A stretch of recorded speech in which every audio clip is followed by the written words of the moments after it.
Hey guys, Jacob here, and what I have in front of me is the AFX FX-41, which is the newest dual sport helmet on the market from AFX. You'll remember AFX because they have the FX-39, which is a very, very popular dual sport helmet, and this helmet is not replacing that helmet. This helmet is an addition to that helmet. This one's going to be sold alongside of it. They're slightly different as far as what their target market is on them. This helmet right here in front of me is in what they call safety orange. They got two really bright colors, Dayglow yellow and safety orange, and then their regular solid colors. This helmet is not meant to replace the 39, like I said. So they say that this helmet is more of a street-oriented helmet, but I don't really feel that way. When I ride in this helmet, I still feel like I'm in a dirt helmet with a face shield. It doesn't feel like a street helmet to me. Now I've still got the LS2 MX453 here, and I'm gonna drag it in and show you some differences when I can. I'm not going to do like a complete breakdown on this helmet because I've got a text review over on spiritstrike.com where I really get into who manufactured the helmet, you know, what the shell's made out of, what the interior is made out of, everything about it. And if you want to see that, if you're really one of those people that really want every single spec about a helmet, go to spiritstrike.com, click on the gear reviews, and it's on there. So what you're looking at is a lower than a sub $200 dual sport helmet. Basically, people call it an entry level dual sport helmet. What you get for that money is a dirt style helmet. It's going to feel like a dirt helmet, but with a face shield. Still has a peak, but one of the coolest features about this helmet is, look right in here. It has a, if I get it, drop down tinted visor. Now, this tinted visor I wasn't sure was going to be dark enough, and it is very dark. It is really cool. It keeps me from having to wear sunglasses while I'm out riding, which is something I do if I don't have a tinted shield because I have really sensitive eyes. You know, I just can't deal with the light. And so having that, for me, makes this helmet so much better of an option than the helmets without it. Now, before I got a helmet with it, I always thought it was gimmicky and didn't really like it. That's because I'd never really worn in one for an extended period of time. But that right there, just having this switch here with that drop down, definitely makes that one of my top favorite features on this helmet. Now, let's see here. This helmet, it's a little dirty, I've been riding in it, is, they say it has 17 vents, and it does breathe a lot of air. And you can see it has 3 on the front, these 2 sides that come up to the front, and the center, which is closable. It closes all of them, and does a pretty good job of closing that off. And then you have some brow vents here, which are also closable. You have a top vent here, which is closable. Back vent, which is also closable. A bunch of exhaust vents that are not closable, but you're not going to really notice much on that. They use that low pressure area behind the helmet to create suction and try to suck out the hot air from the back. One thing that I've noticed in helmets in this price point is the inside EPS liner. They're usually really crudely cut. I took out all the guts on this helmet and I inspected the liner, and all the cuts, all the grooves, all the channels going out to the venting was excellent. I didn't have to X-Acto knife anything. The liner is fully removable.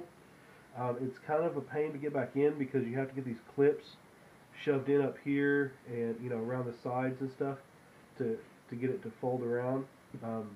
But it's completely doable. It's not something you do every day, but it's completely washable. It's antimicrobial. It is moisture wicking. It's a really nice liner. It's high quality. It doesn't feel cheap or scratchy. You know, I've got a beard, and so a cheap liner, I'll tear it up quickly by pulling my head in and out of it. I'll wear out the cheek pads just from it rubbing on my beard. And so I've had good luck with this helmet so far. You know, I chipped it here on the side. I actually was setting it down into a box full of other stuff, just kind of getting it off my desk.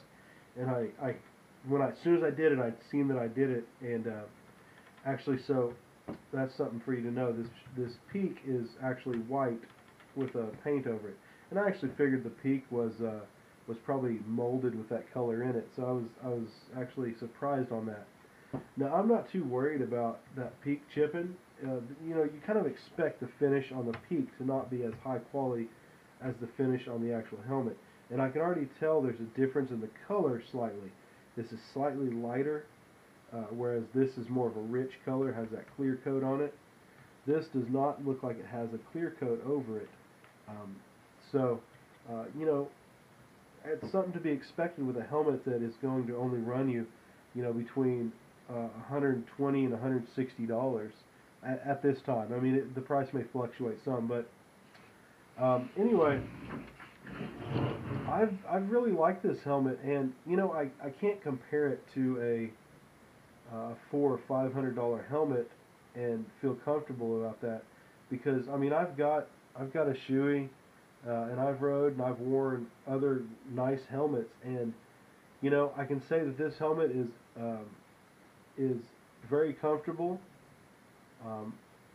It doesn't it's not as quiet as some of the more expensive helmets, but it's not loud. I wouldn't call it loud, but it's just not as quiet. There's things that they could improve on it, you know, obviously, but at this price point, man, I think this is probably one of the best values on the market. It breathes a ton of air, so I think that it'll be a great helmet for warmer climates. You know, colder climates, maybe not so much. You're going to be wearing your baklava and all things like that. But the issue with that is, the reason that I say not great for cold climates is, first of all, the gasket around here, it doesn't seal really great. It doesn't have, like, there's no detent to keep this pressed down onto that. So it just kind of sits above it. And I'm not going to be able to show you, but right up in here, you know, there's some gapping. And part of that is kind of by design. A lot of these helmet manufacturers, in order to battle fogging, will actually make the shield not seal as well to battle fogging, and which is kind of a cheapo way to get around it, but it's what they have to do. Now some of your more expensive helmets will have better venting right here to blow air up on the shield, and they'll seal better. But like I said, at this price point, you just have to know that when it's cold, your face is going to be cold. So one of the issues that, you know, it causes this is, like I said, that doesn't have a detent to hold it down there, and then this gasket is hard. Like, it's not really that supple. You feel some of the gaskets on some of the other helmets, and I'm not saying just more expensive helmets, but just other helmets, and they're softer, and so this hard gasket doesn't press against the lens that well. So, you know, that's just something to remember. It's not something that I would say would keep me from buying this helmet. I live in Oklahoma, and you know, I ride till about mid-30s, and it's perfectly fine for that. Anything colder than, I would say, low 30s into the 20s, and I would probably be considering wearing something a little different. It does have a chin curtain, which is cool, but I don't think it's quite big enough. It really needs to come back farther. There's a gap between your chin and the chin curtain, and really this chin curtain should be over your chin to where the air travels across it instead of up and around. And that's one of the issues, is not only does the air move around the gasket a little bit, it moves around this a little bit. And like I was saying, it's not something I think that would keep me from purchasing the helmet. I really think this is probably the best value on the market for a entry-level dual sport helmet. And I can say that with all honesty.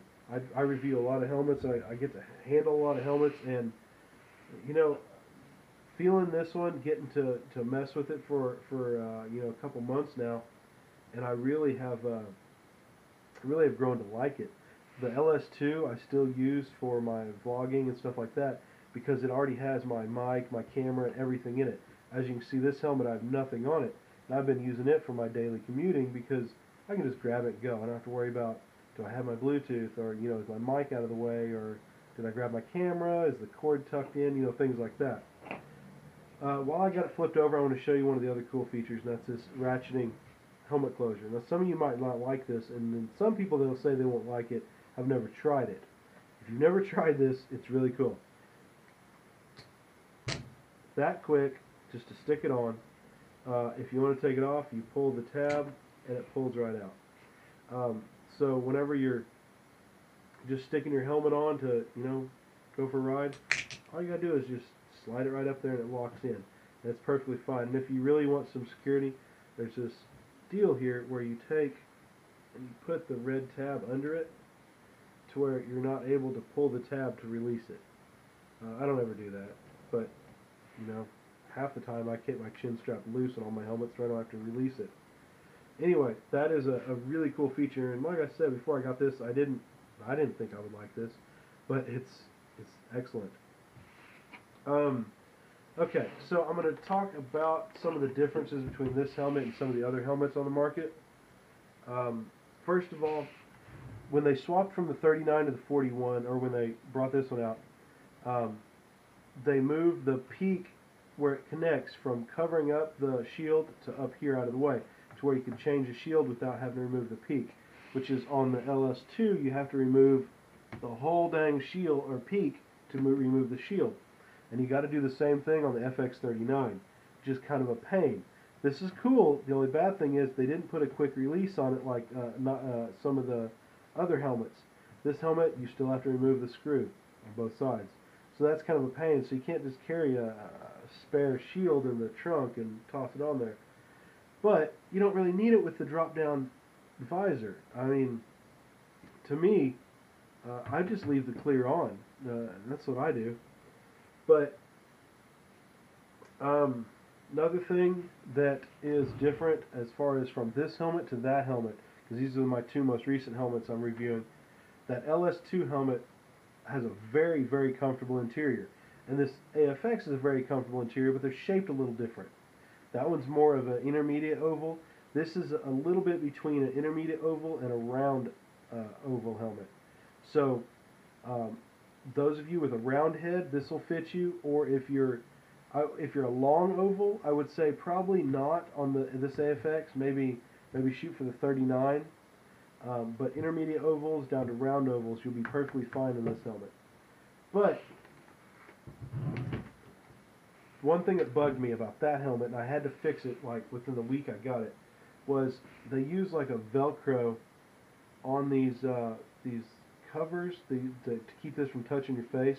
They use Velcro, and the thought process is you Velcro them together, and then so this never touches your face. But it's on that helmet. Anyway, I couldn't stand that. That Velcro was like rubbing on everything. It was kept sticking to the strap. And so I actually removed these off that helmet and swapped them with another helmet's covers. And so they didn't snap in there right or anything, but they worked. They did the job. And I wore it like that up into Kansas on that last big ride I did. But I couldn't deal with the Velcro on it. It bugged me. This AFX does not have that. And they're actually very nicely padded. The ear pockets are good on it. They're probably about on par with this LS2. I don't have an FX39 here to compare that to.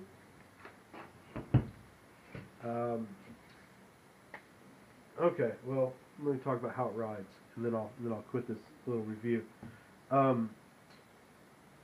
That LS2 and this AFX both are very good at basically all speeds. I haven't noticed any buffeting or lift or anything off the visors.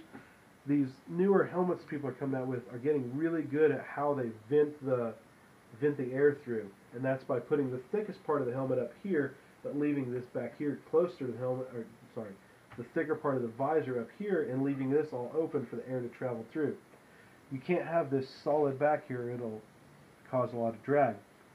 So this helmet feels, perfectly comfortable at speed. I didn't notice any pulling back on my head or anything.